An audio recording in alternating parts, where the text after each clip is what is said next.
High নমস্কার, আমি খরাজ মুখার্জি। আজকে আমরা এখন এই মুহূর্তে বিষ্ণুপুরে আছি আর শুটিং করছি AK-47 ছবি। ডিরেক্টরের নাম বিপ্লব।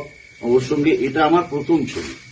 আমাদের সঙ্গে এখানে রজতাভ দত্ত আছেন, পিঙ্কি আছে, তারপর আমার সঙ্গে প্রদীপ দা আছেন, আমি নিজে অভিনয় করছি, ধীমান ভট্টাচার্য রয়েছেন এবং আরো অনেকে একসঙ্গে কাজ করছেন। নতুন নায়ক নায়িকা, খুব মজার গান, খুব মজার বিষয়, দারুণ একটা সুন্দর ছবি, পারিবারিক ছবি।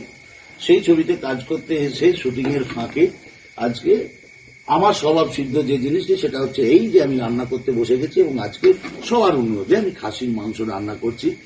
যেহেতু আজ আমরা অলিভিয়া রিসর্টে আছি, অলিভিয়া রিসর্ট একটি দারুণ রিসর্ট, চারধারে সুন্দর ফুলের বাগানে ঘেরা একটা সুন্দর রিসর্ট, একদম একবারে জঙ্গলের একদম কাছে। তো ভীষণ এনজয় করছি আমরা এখানে থাকতে এবং আমার বন্ধু সৌভিক আছেন, আমাকে সমস্ত রকম ব্যবস্থা করে দিয়েছেন। আপনারা দেখলেই বুঝতে পারবেন এখানে যে এত সব আয়োজন, এ সমস্ত কিছু ব্যবস্থা করে দিয়েছেন সৌভিক, এবং সৌভিক ব্যবস্থা করার কারণে আজ আমি জমিয়ে এই মাংসটি রান্না করছি সবার জন্য। আজ আমরা জমিয়ে খাবো।